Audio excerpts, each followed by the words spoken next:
Okay. Hey, everybody. How's it going? My name's Zach Greenberg, I'm Abigail Rockland. and we are part of the OU Accelerator program this summer.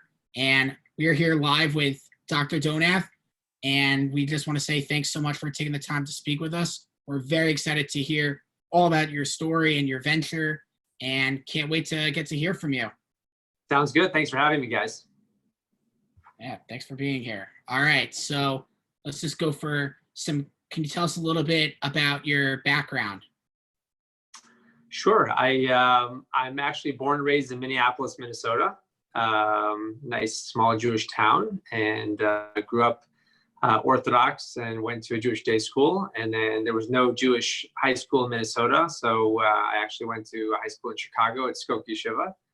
After 4 years in the yeshiva, I spent a year and a half in Israel in Mevaseret Zion, and then I went to YU, graduated YU, and then I went to chiropractic school, where I got a doctorate and master's degree. And then I've been in private practice here in White Plains, where my office is. I'm a chiropractor. I specialize in treating very severe disc problems, herniated and bulging discs in your neck, back, headaches, neck pain, sports injuries, whole gamut. So that's what I do professionally. Wow, that's awesome. So that doesn't sound at all related to your venture. So what led you to founding Daily Giving? Daily Giving was one of those things that was never on my radar. I never had anticipated. I wasn't looking to start a nonprofit organization. I just, one night I just listened to a shir about how even small mitzvahs matter. And then I went to Marv one night, and I put $1 in the tzedakah box, and I just had this moment of an epiphany that no matter how much money I give to tzedakah, I still get a mitzvah every time I put $1 in the tzedakah box. So I was like, we were taught as children to give tzedakah, to bring a quarter or a nickel, a dime to school every day. As we get older, somehow that got forgotten. So I went home and I Googled, is there someone who's helping to automate tzedakah giving, so you can give $1 a day or some amount a day? And I couldn't find anything. So called up some friends, my IT guy who does my business websites, and some of my other friends, and decided, what do you guys think? They love the idea. We started having meetings. We formally got, we started the paperwork to become a 501c3 nonprofit. And then over the next couple of months, we kind of got it all going. And January 1st, 2019, we went live with dailygiving.org, and the rest is history. Did you think it would take off so quickly? That's a great question. The answer is yes. I don't want it to sound, I actually, it's funny you say that, because you say that and ask me because you think it's taken off so quickly. And I thought it would take off much faster, and it's taken a year and a half to start getting some momentum. So in the couple months leading up to Daily Giving the dailygiving.org, the website going live, everyone who we spoke about and told about the idea of automating a platform to give $1 a day, everyone's like, that's a no-brainer. I'm going to sign up. Everyone. It was like, so then when we're a few months in, there's only 200 people signed up, and we saw how hard it is to get people to join. It was actually quite disappointing. I thought we'd have thousands and thousands and thousands of people on it, practically overnight. And I was disappointed, and it kind of was a rude awakening to see how hard it is to get people to remember or actually take out their credit card from their pocket and take the minute or two to sign up. Because we all give charity already, right? In the Jewish community, we're all hit like left and right. And there's, we get an envelope in the mail every day from some needy organization. Then we have we pay our tuition for our children, and we pay our shul dues, and we pay for our camps, the kids' camps. And we all get hit. And then on top of that, we all have our pet tzedakah projects we already have. And so there's lots of reasons to not give. But we feel one of the unique thing that dailygiving.org brings is that we feel that we're 99% of the money we get is new money. And what I mean by new money is that whether you're a millionaire or a college student, we're only asking for $1 a day. And so multimillionaires who give us $1 a day or $5 a day or $10 a day, they're not taking that money. They're not siphoning their tzedakah money from a different organization to give to us. They're still giving whatever they're giving, and they're just giving to Daily Giving. And when it comes to a college kid or someone who's, let's say, maybe not in a position to give so much, but they like the idea of, hey, I'd love to get a mitzvah every single day for $1. They sign up, it's also new money. So we think that's something unique in our charity that a lot of charities, it's a problem, I think, in the in the philanthropic world of trying to get new money. And so I think that's one area we're bringing something new to the table. Yeah, it's also just great just including more people instead of just like focusing on the select few. Like it's great. Yeah, I love talking to young people like you guys because, I feel that one of the unique things we have is that it's like crowdfunding, right? Your dollar goes so far with us, right? So you give $1 a day, but you're impacting millions of people and you're impacting 42 different organizations. And so I think young people get crowdfunding. And so I'm hoping, and I think we're starting to sort of prove the model that, crowdfunding in this type of capacity can be very successful. Wow. I think we're all wondering this. How do you manage a dual lifestyle with being a successful chiropractor and founder of your own venture, like both full-time jobs pretty much? I'm not going to lie to you. It's very challenging. It's very, very challenging. It's taken up an inordinate amount of my time. It's a serious passion of mine. I love daily giving more than anything, just about more than anything, and it does take away a lot from my family, from my practice. Thank God it's really taken off. And I hope to eventually get to the point where we right now we're all volunteer. Everyone's volunteer in the organization, but we'd like to start raising. It's very important to us that every dollar that our tzedakah givers are giving goes straight to the tzedakah. We don't want to take anything from that, and we don't. So we'd like to start raising some funds separately, completely independently from that, so that we can start hiring some people to have some full-time people who work on this, because we've basically raised over $1.6 million in a year and a half, just from people giving $1 a day, on all volunteers, on under $10,000, basically, of our own, my founders, my co-founders, and money. So for very, very little money, we raised $1.6 million. So we feel that with someone who hopefully watches this video and is like, holy cow, they see the big picture, they're going to call me up and they go, I want to fund this. I want to give some money towards, some marketing and blowing this thing up. And I think that very, very quickly we can get to be giving $10 million a year. So I feel like you've spoken a lot about like different pieces, but for people who don't actually know how it works, can you just explain to us like what dailygiving.org is? Sure. I'm glad you asked. I guess we got into it a little fast, so I'm glad you told that. So dailygiving.org is a platform so that takes about a minute, and you go on there and you can sign up to give $1 tzedakah a day. You can give more, but the minimum is $1 a day. Because the transaction fee with credit cards would be too high, meaning if you gave $1 and we hit your credit card every day, it would hit for 30 cents every day. That would be not a very good return on anyone's investment. So when you sign up, the choice is to give $31.20 a month or $376 a year. And the extra fee, why it's $1.20 extra a month, covers the month. There's 31 days in a month. That also covers the credit card fee, and the $376 covers the credit card fee as well. Okay, so we take nothing. 100% goes to the organizations. And every single day you get an email telling you where your money's going. And we feel like that is, I got actually two testimonials, today from daily givers thanking us. They love the daily emails telling them where the money is going. And they feel, because it just makes you feel like you're part of something really, really big and special, because we have over 3,000 givers a day now. And so your dollar becomes so much more valuable, and you feel that. So just to give you another little insight on that, again, I'm new to the nonprofit world, but apparently when nonprofits send out their newsletters, let's say quarterly, they said that if more than 20% of the people open the email, that's considered a very good open rate. Okay, 20-25% is considered very, very good.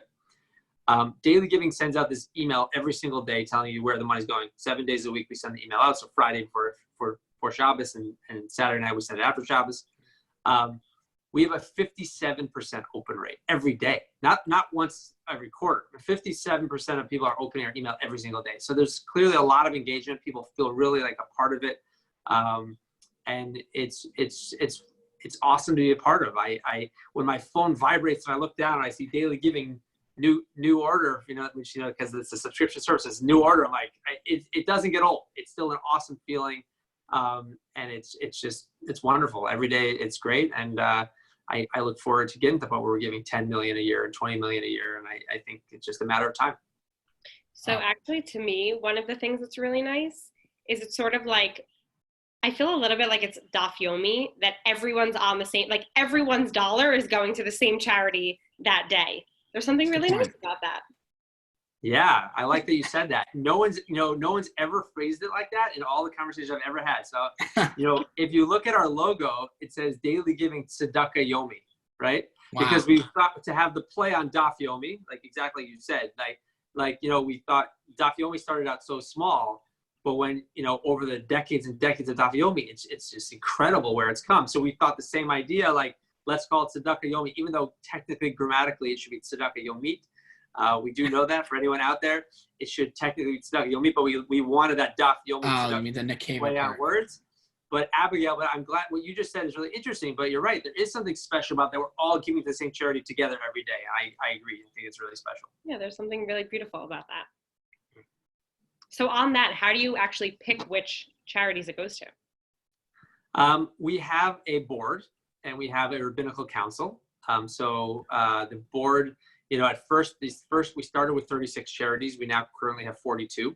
And we're very protective to not add too many too soon, because when we add them, it dilutes, and we really want to have significant impact. We want everyone's dollars to be meaningful. And so by giving to 42 organizations and not 365 organizations, if we gave a different organization every day, it just wouldn't be that much money to each one. So right now we're already giving over $27,000 a year to each one of these 42 organizations, and it grows like every day.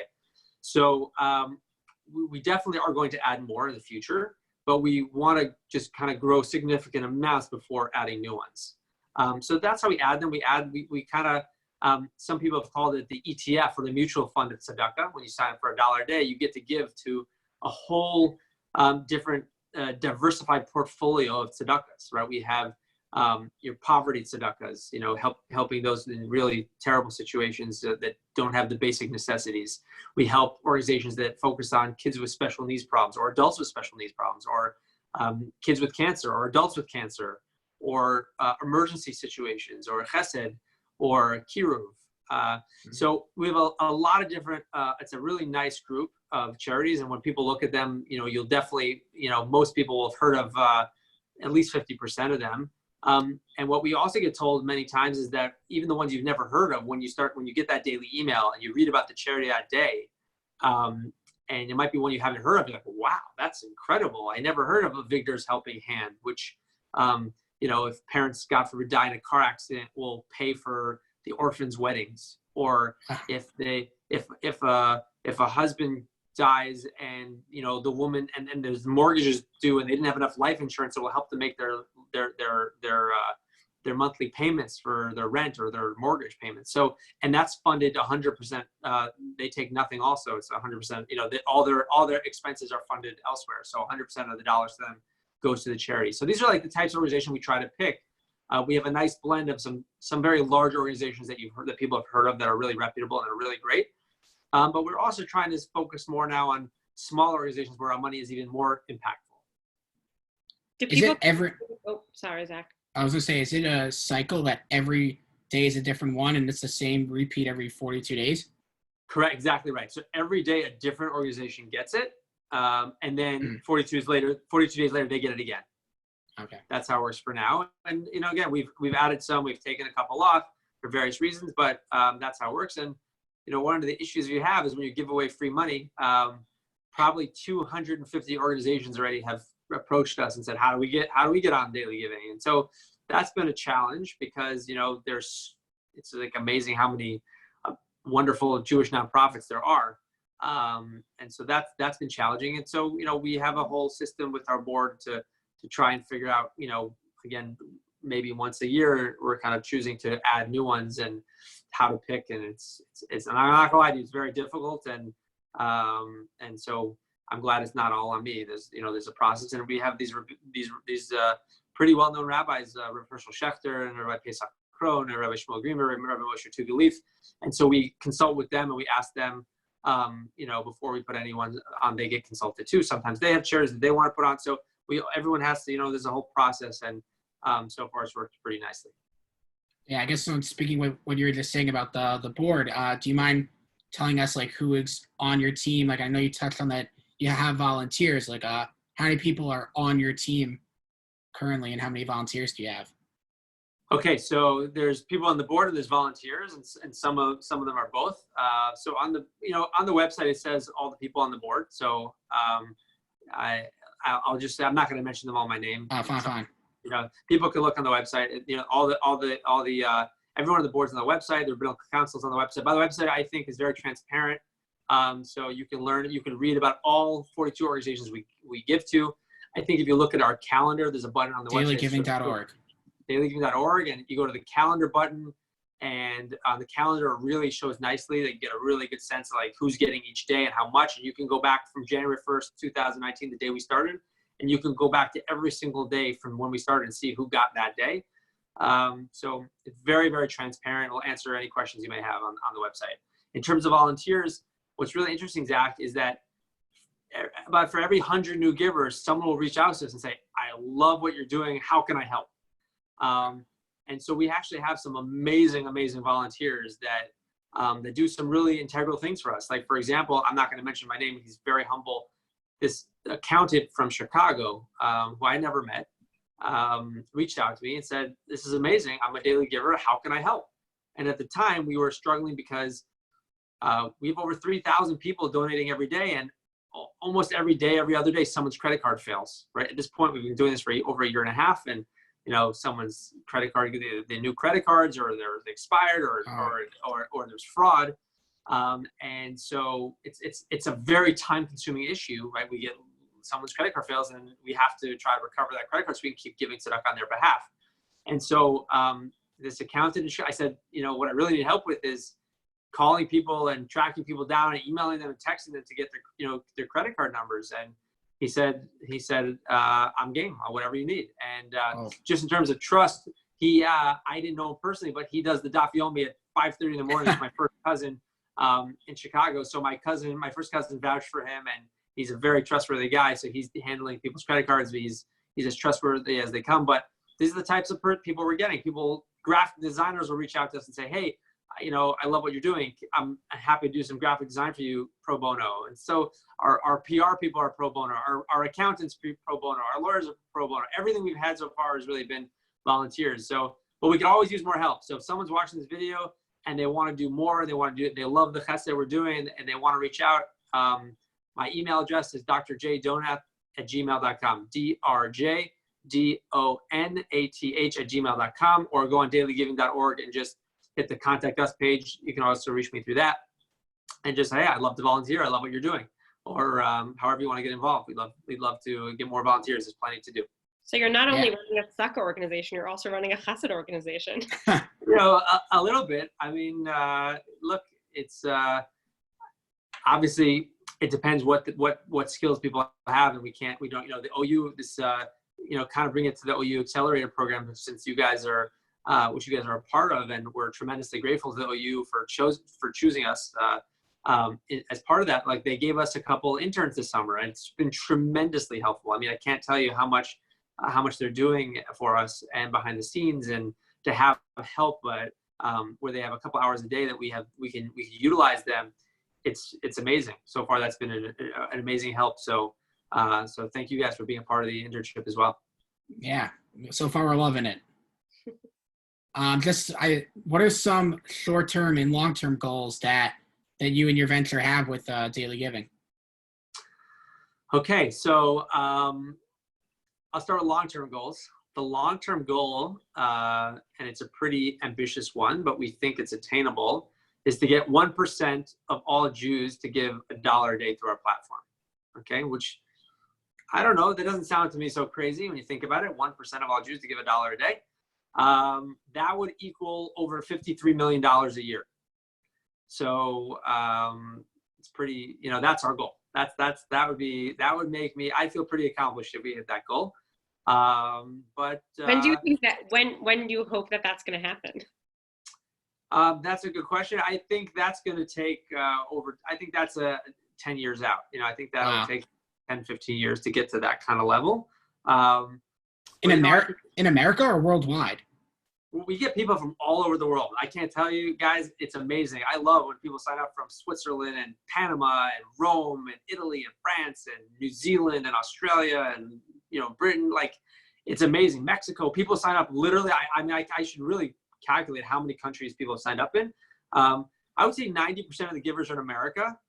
Maybe 85, 90% are in America, and then 10, probably, 8% are in Israel, and then the rest are just a kind of a mishmash of, everywhere, other countries. But yeah, I think that the short-term goal is, to get to that $10 million a year mark. Yeah. How many people would that take? Like you have 3,000 a day now. That would take approximately 27,000 people a day, giving $27,000 a day, 27,800, something like that. Yeah. We're right now at $33,150 a day as we speak. That's what we're up to at this moment. So 3,150. But I'm sure that as you soon always as this, have the exact number in your head. well, I just happened to see it before we came on. I was working on something. Right. So I was working on today's daily email that was going out. So that's 3,150 today. But you listen, as soon as this video gets seen, I'm sure, hundreds of more people are going to sign up. So, Yes. We hope we have that much. Yeah. But I guess, something on that, just on that, really that small thought, what I just said is that, and going back to originally, am I, what I feel, I'm very proud of what we've done, yet I feel like we're just scratching the surface of what we can accomplish. And I think that I was talking to an OU mentor last night, and this is like a perfect example. He was at like the pitch night when Daily Giving was trying to get the grant, and he was on another call with the OU when we were on. And then I talked to him last night, and he's like, "Oh, and by the way, as soon as we get off the call, I'm going to sign up." Right? And I was like, "Oh, you don't have to." Say, "No, I meant to do it months ago. I just forgot." I can't tell you how many people love the idea and they just simply forget, because we have such a short attention span that if you don't do something right then and there, you just forget. So I urge you, if you are watching this and if you think this is a good idea, just take 1 minute, go to dailygiving.org, sign up. It really takes a minute. Try it for a month. If you're not happy, you can stop. You'll get 30 mitzvahs for $30. You can't beat that, right? So I would say just try it. I'm telling you that the retention rate of people who give month after month after month is astronomical, and people really, really love being a part of it. And I think you will too. So I hope you'll join us. I was just gonna ask if like only 8% of your givers is in Israel. Like, would Daily Giving ever think about like maybe tailoring each like instead of 42 organizations, like you tailor it by country somehow? Like maybe you do like 42 in America and like some in Israel, so that would get more Israelis. So half of the organizations are actually in Israel.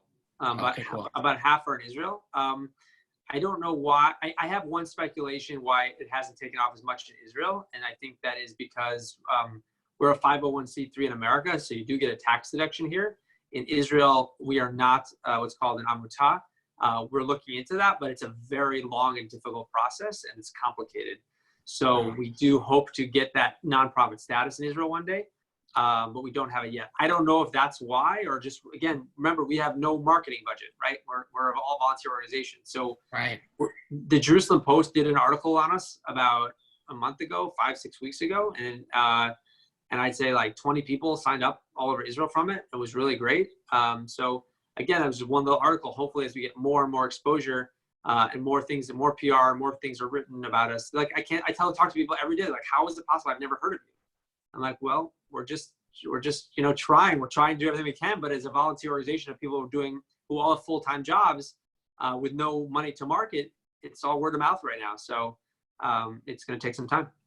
Well, you just touched on it, but my next question was going to be what your biggest challenge is. Yeah, I think the biggest challenge is getting the word out there and getting people to be inspired enough, not just think it's a good idea, but to take that extra step and take their credit card out and take the extra minute to sign up. That's the challenge. And getting the word out in a world where there's just such an abundance of information that's going out, and especially in the nonprofit world, there's so many charities, there's so many great, amazing charities that need our money. And so you're competing with all of them. And we do think we are unique in a certain way. We're a fund of funds, right? We're trying to help lots of organizations. So it's something unique, like kind of maximizes and multiplies your dollar exponentially. And that's why it's one of the things that we're different. But, that the decision we made to start was we're going to be an all volunteer organization. We're not going to take a percentage of the dollars coming in. We'd like to, in an ideal world, keep it that way.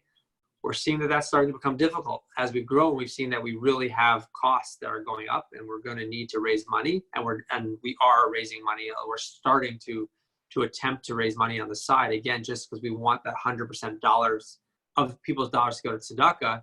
So we want to try and raise the money outside of that, which is, again, it's a challenge. We're just kind of starting to wade into that world.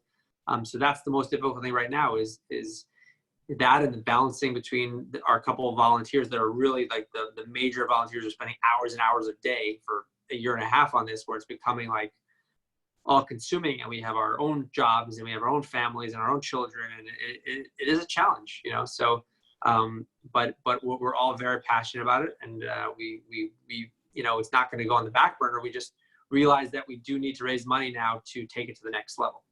It wouldn't, I feel like, if anything, since you're a fundraising platform, that if you have all these people who are already giving money with your organization, like maybe when you come out with an email saying that like we need to raise X amount of money, they'd be a lot more willing to give if they already are giving. 100%. That's definitely one of the ideas we have, but you got to be careful, right? Like everyone loves it. Everyone loves, but everyone loves it until they're asked to give more money, and we want it's a very fine balance, so that is one of the ways we could potentially raise money. Certainly we're not going to ignore, because I think we do have a very engaged giving audience that really likes what we're doing. And so hopefully some of, let's say, there are multimillionaires that give $1 a day that could afford to give more. Again, maybe some of them will want to give. We're trying to figure out what's the best way going forward. And so the OU Impact Accelerator has had a lot of amazing mentors that have given us really good advice. And so we're trying to kind of right now, kind of behind the scenes, in fact, if you look at the calendar, you see the numbers like in April and May, daily giving like doubled and tripled. I mean, it really was like incredible. Like it went from, I think in March we were at like $1,100 something a day, and now we're at $3,500 in July. Okay, it's really spiked. But we've really taken our foot off the gas pedal. I mean, I want to grow, and don't get me wrong, I want people to sign up left and right, but we're not pushing as hard as we were, because the people, the involved volunteers, really are taking a step back to try and figure out what's the next step, get our automation process better. Like the behind the scenes, there's a lot of things that go on that people don't see, to make the website more automated, to make a better user experience for the people, to do more things, to be able to connect to the charities better, all these different things. We're trying to get the user experience even better, so that we can make our next push to get to the next $10,000 a day and $20,000 a day, make it even better. Is there an app? So, there's no app. But our website is very mobile friendly. So if you go to dailygiving.org on your phone, it'll feel like an app. You can sign up. So to spend extra money on having an app, we haven't decided to go that route yet, but something we've thought about and potentially in the future. Okay, cool. So we just wanted to ask some like current event related questions. So Obviously Corona's been a huge issue, like affecting a lot of families, and can't even imagine how it's affected startup companies. So how has Corona affected daily giving so far? So yeah, I think daily giving, Corona has really affected nonprofits in a terrible way. I think a lot of nonprofits are really hurting. Either they're hurting partially because their donors aren't able to give as much, or they have their needs. The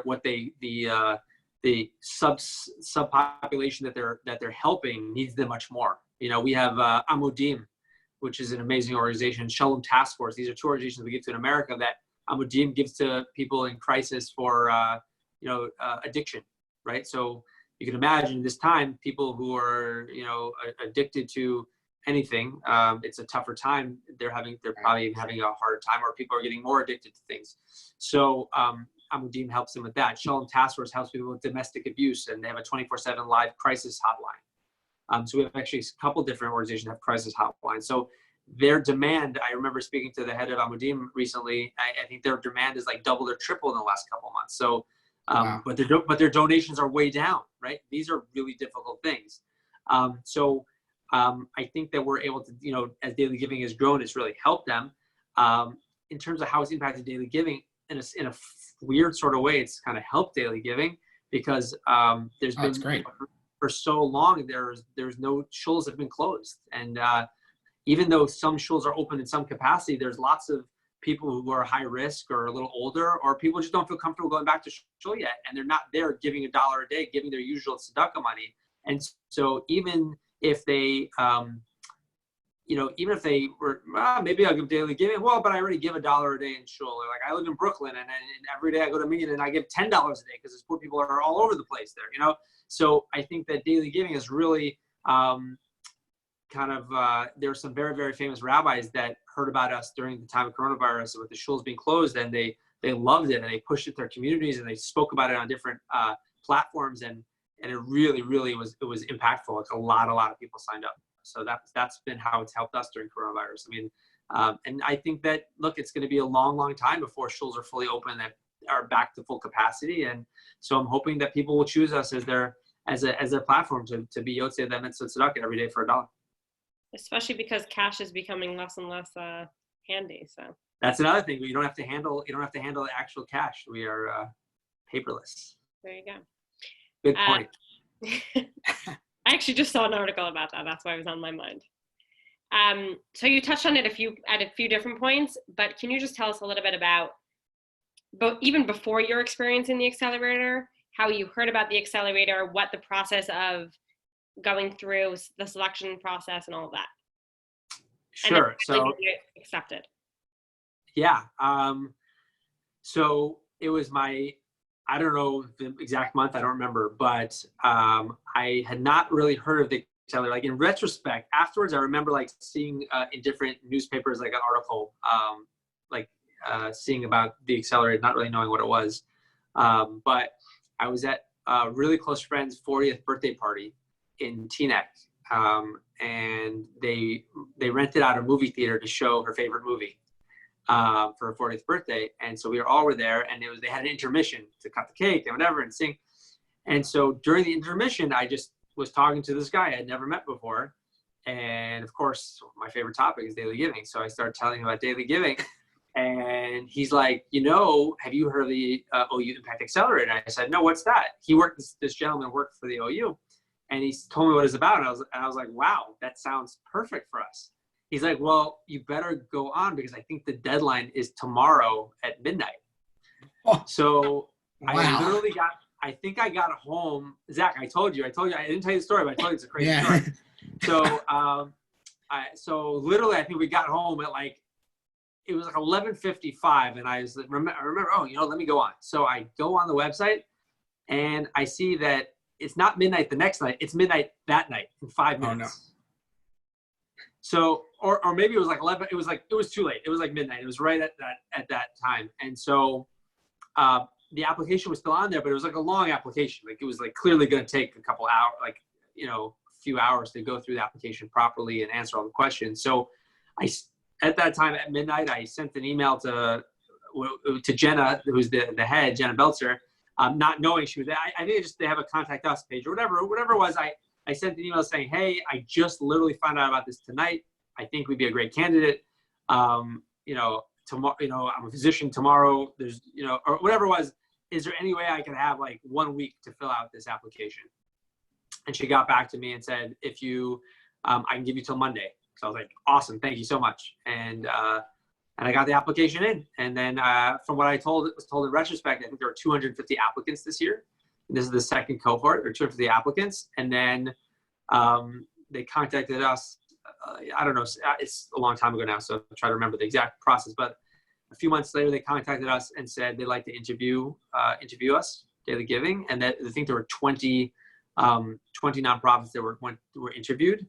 I thought I was going to walk into the room at OU and I was going to have 1 or 2 people. There was 6 or 7 people in the room live. And then there was another person this is before Zoom was popular. Another person was looking either from Israel or some other location watching. It was quite a intimidating conference room where I presented daily giving to a whole slew of impressive people. And then we waited, and then another month or 2 went by, and they said, you've been invited to pitch night. So there were going to be 9 final organizations pitching to a panel of OU executives to choose who would win. And also there would be NCSY Jump, which is a leadership training program among NCSY, they had their like a 3-day leadership program of high school, like I think juniors and seniors from all over the country. And so they were going to be there as well. So it was kind of like almost like a Shark Tank type feel pitch live in a hotel. And it was really awesome. It was a really cool experience. And I'm a former NCSYer myself, a former NCSY advisor. So I love that NCSY was involved and they got to ask us questions and it was interactive. And then everyone at the end of that pitch night got to vote who their favorite of the 9 ventures were. And then they were told that at the end of the night, everyone's going to vote and the favorite venture was going to win the People's Choice Award and get an extra $1,000 gift. And so Daily Giving won. So it was very exciting. Wow. We chose Daily Giving that night. It was very, very exciting. And we felt really good about our chances to get the grant. But, again, we didn't know what their criteria were for, what they were going to like, what they didn't like. And so thank God a few months later, they picked us and we're very, very grateful. So not only did the selection committee like you, but the younger audience also appreciated Daily Giving. Yeah, that was really, I'm telling you, that was as exciting as the grant, just being chosen by all the NCSYers. It was really exciting. That's huge to have like a whole younger audience. Yeah, I thought it was really brilliant on the Impact Accelerator's part to do that. It was really made the whole thing really, really fun and really unique. It was like a crazy energy in the room.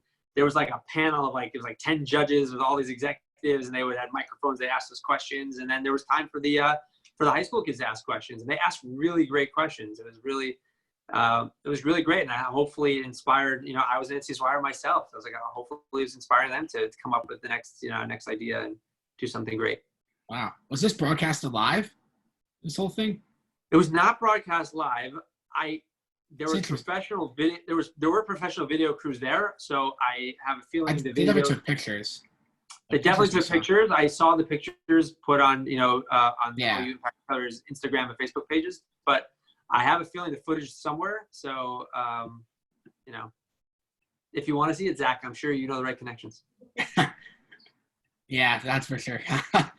Okay, so just in regarding the accelerator in general, so kind of like just like a 2-part question. So what are some, I know you've touched on some specifics, but to you, what have been like some of your favorite parts about being a part of the accelerator? And definitely one of the other unique features that the accelerator offers, which you've touched upon, is like connecting the ventures to mentors to help out your venture in a customized way. So how have any mentors helped out your venture, and what's been your favorite part of being a part of the OU Accelerator? I think I did touch about the 2 parts. My favorite parts is that the interns they gave us have been super helpful. By the way, they did not tell us. That was not one thing that we even expected. All of a sudden we get this email saying, hey guys, we're gonna do this program. We're rolling it out this year. We're gonna have some interns for you. They're gonna interview and they're gonna help you. So that's been amazing. It's been a huge help. So I'd say that's from a practicality standpoint, that's been amazing.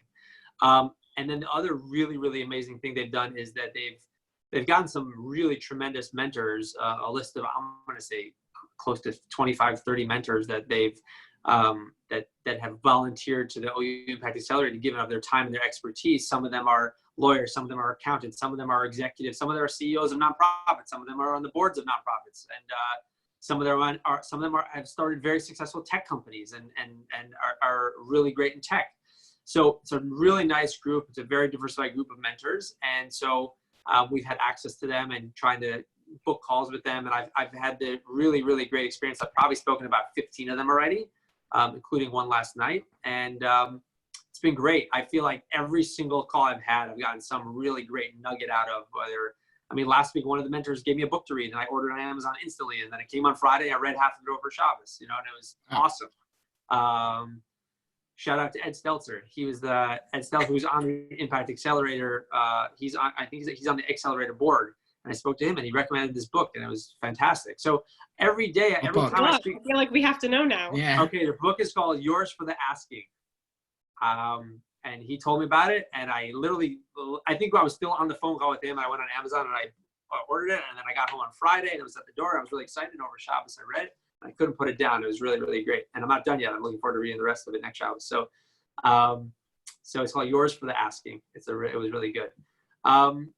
but every mentor has something good to say, and it's hard a little bit because they're coming in and, you're hearing a lot of different opinions, and sometimes you don't know, who to listen to. Sometimes it's certain, you might ask a question and get too much information, too overload of opinions, and that can be difficult. But for the most part, I'm super, super grateful to them and the time they've given me. And some of them have just been phenomenal. I mean, these people are like really at the top of their fields, and some of them are just amazing, unique individuals that were super successful in business and then decided to go be a dean of YU. And I don't, and at the end of their careers when they should be retiring and enjoying their grandkids, and instead they're running, SciSim School of Business. I mean, so some really, really, really cool mentors that we've been able to have access to. Nice. So just 2 questions to wrap up. If someone is skeptical about signing up for daily giving, what would you say to them? I don't know why they would be skeptical, but okay, I'll play along. I mean, we're a nonprofit. We take nothing. We're all volunteer. It's all going to great causes. I think that, look, they can stop anytime, so I would say come be a part of it. For even sign up for a month. You can always stop after the first month, and it's set it and forget it. You wake up every morning and it's 1-0 you before the day starts, and you have a mitzvah every day for $1. I mean, it's really hard to beat. And then you get to see every day, you get our daily email and see what it's like, and you're gonna love being a part of it. And if you don't, that's okay. Some people do stop. We have like a 95% retention rate, but there are people that stop for various reasons. Like, people lose their jobs and people have financial issues, and even $30 a month for some people is a lot. And I understand, we all have a lot of different expenses. And so, no judgments. So if you're skeptical, sign up for a month, try it, see what it's all about. And if you want to stop, stop. Nice. Do you have any advice to someone who's working full-time but has a great idea for a venture that they'd like to start, as someone who's been in their shoes? Yeah, I think that make sure it's something you're very passionate about, because it's going to be a lot of work. And don't take no for an answer, and don't get discouraged, because there's so many hurdles with anything in life. Anything worth achieving, there's a lot of hurdles. And so don't get offended, or there's going to be lots of no's, and no just means ask someone else, right? So, some people, there's for young people in general, I think that it's really important to know that success doesn't come right away, and you're going to have lots of challenges. And look at almost any successful person in the world, from, Steve Jobs, his autobiography was excellent. Like, people fail a lot of times before they're successful. And so, I'm not saying daily giving failed, but it took a little while. It started to take off. But I think, again, there's 14.7 million Jews in the world, and we have 31, just over 3,000 people signed up. I mean, that's not a success. I mean, it's like just scratching the surface. So, I think that if someone has a good idea, they should run with it and go for it. And I'd ask some other ideas, ask a lot of people, and make sure that other people think it's a good idea too. And then start, one step at a time, one day at a time. Yeah, that's great. So that's all the questions we have for you. Thanks so much for being with us, Dr. Donath. It was great it was so much fun. Guys, it was great to hang out with you. Have a wonderful evening. You too. Okay, take care. Be well. Bye-bye. Yep. Bye.